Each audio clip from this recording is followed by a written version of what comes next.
Hey, I'm Resale Rafa, and this is my channel, Follow My Flipping Dollar. If you're new to my channel, I'm doing a challenge for a year that started in July. I started with a single dollar with the goal of flipping it as many times as possible through reselling either garage sale items, thrifted items, or like arbitrage items.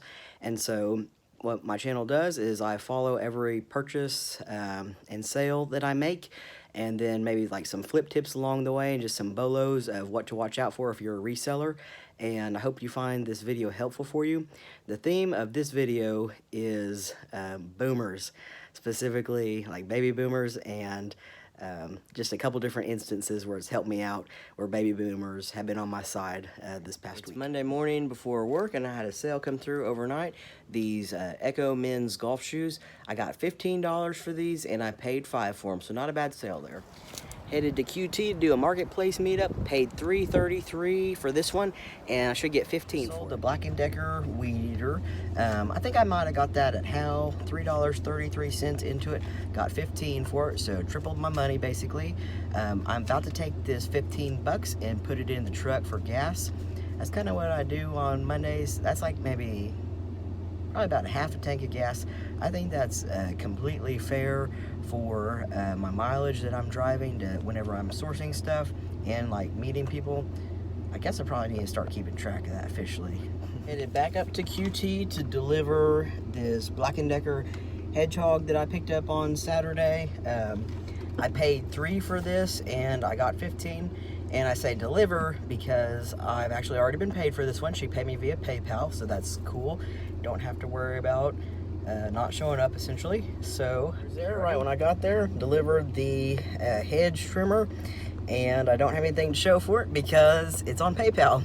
As a side note, I don't know if we'll find out if my mom watches my videos or not based on this. I paid my contract laborer by PayPal, and she thought it was amazing because she had never, I guess, like transferred money via PayPal before. And my cousin Andrea, she's part of that Facebook group, Let's All Pretend to Be Boomers. And so every time anybody in our family that's a boomer does something kind of along those lines, we just call it a boom boom. So basically, my new contract laborer is brand new to PayPal, and you can pay people in the air. So first item that I want to show you that sold today is this Vibra King made by Activator, or maybe it's Activator made by Vibra King, I don't know.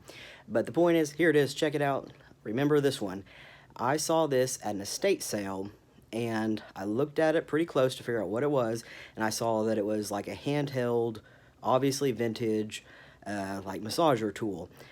And so I watch a ton of YouTube videos researching basically what sells really well on eBay and what to watch out for. And I had never seen this particular item before, but I had seen another vintage massage tool that I'll try to show you right now. So that's a different handheld vintage massager. So I had seen a video that one goes for fairly good money. You can see in that video about 30 to 40 bucks. This one sells for like triple that. So remember this one. Here's where help from my boomer friend Annie that I work with came in. She said, "Oh, is that made of Bakelite?" And I said, "Well, what's Bakelite?" Bakelite is a vintage plastic. So this item was produced in the 1950s. This type of plastic that's on it is called Bakelite, and it is the first synthetic like thermoplastic that was ever made, and apparently it goes for pretty good money. So you're thinking, what'd you pay? What'd you get for it if I didn't say it already? The lady at the estate sale didn't know what this was, which is awesome because anytime that you're in a position where you know more about an item than the person selling it to you, that's a good position to be in. So she didn't even know this was at the sale, so she had no idea what it was. I said, well, I gave you like $3 for it, knowing that how much it was going to sell for. But in this case, to me, you got to give the advantage to the person that does the research. In this case, she didn't do her research very well. I will say I didn't do my research very well on those coins that I picked up, so she might have got me on that one. But anyway, paid $3. I took a best offer. That was yesterday on Sunday. Today is Monday. I took a best offer for it today for $105 with free shipping. It should ship for like 10 to 15 bucks. So after shipping, I should have about $90 minus eBay fees. But the point is, I'm going to make probably like 80 bucks profit on this one item. Let me show you what it does for 105 bucks.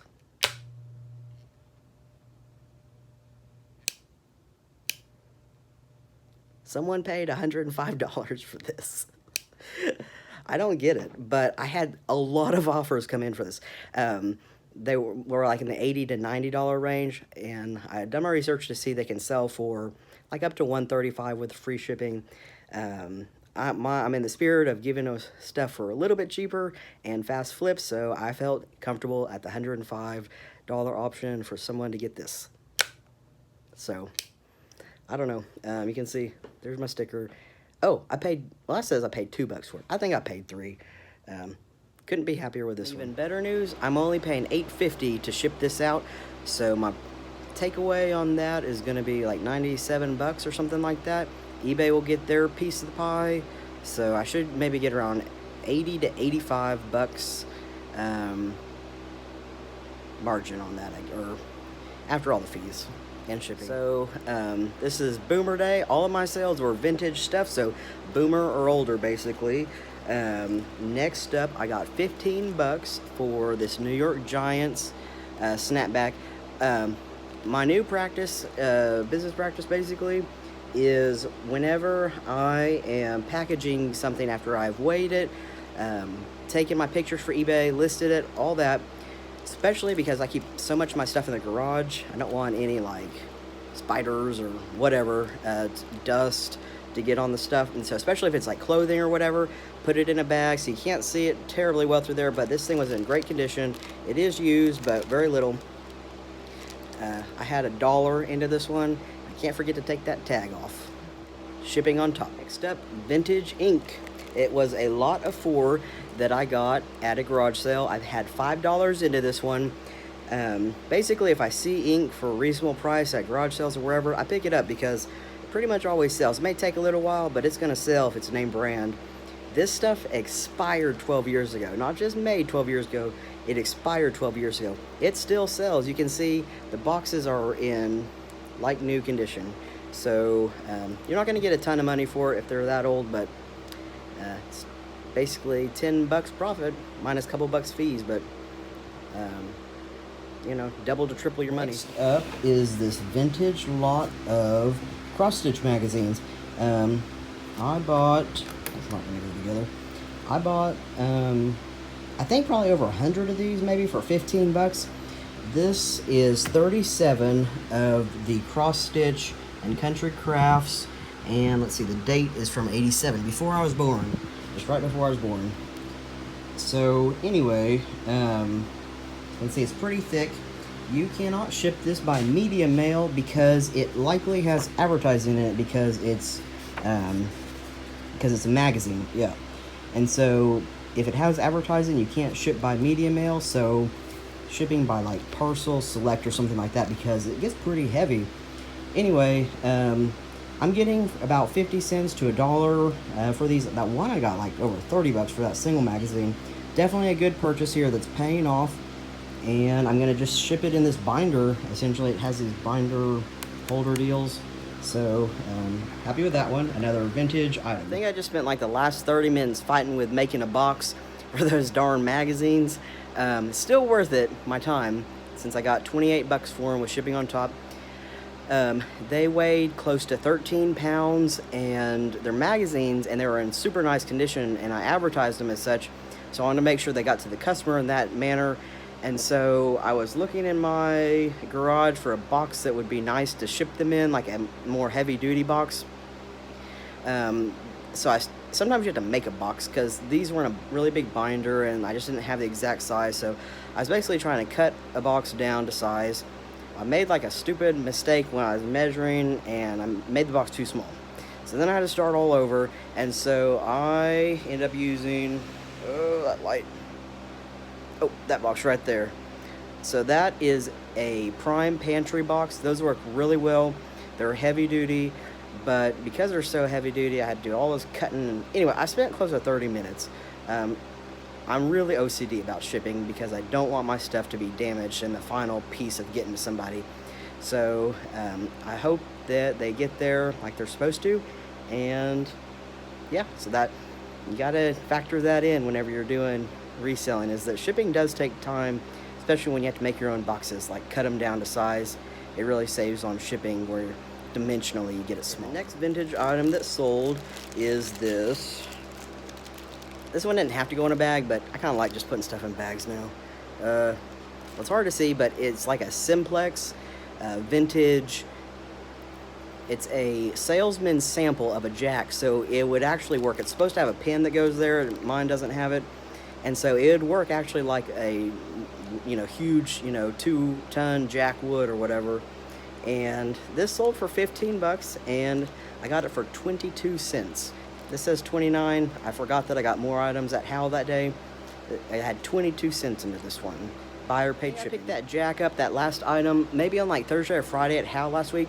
Super interesting. When I went into Hal that day, let me turn my fan on. Hal that day, my new thing is to start in a certain area of the store where kind of like some of the vintage like collectibles, or what they deem are collectibles, and sometimes are, sometimes aren't. Anyway, I always try to recreate how some of this stuff winds up at Hal. So in this situation, all these different items had like little like hang tag stickers on them that had prices on them, and all in identical handwriting. A type of really nice handwriting that you only see in boomers and older. A type of cursive that you just don't see in kids these days anymore. Anyway, so a lot of these things were priced at pretty expensive, and so I'm not even sure. Like with that jack, I obviously picked it up, but I saw that there was a tag on it for either 20 or 25. And so that's really what made me look it up on eBay, is that someone had it priced that high. And I thought, why are they asking this much money for this? Looked it up. Sure enough, they, sold in that range. Next, what I sold today, and it was another one of those from Hal with a special sticker on it, the cursive handwriting. They had this marked at 40. They weren't far off. It is a vintage, let's see if we can get close in there and see. Well, it says it in there. It's a Stetson hat in like amazing condition. Hal charged me $5 for this, so they actually had marked it up, and I got 50 bucks for it. So that sale just came through today. Really super happy with that one.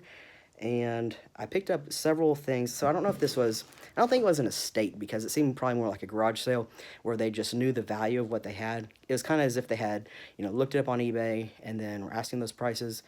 Pretty typically, when you're asking prices at a garage sale that sell on eBay, you don't get that much money for them. Like the seller at the garage sale doesn't get that much money. You have to actually put it on eBay to get that much money. That's my experience, at least. But I was super happy to scoop that up and sell it on eBay. And so 2 things from that same estate, or whatever you want to call it, sold today for really good money. And I hope that some more of this other stuff sells, and I'll let you know if I remember when it does.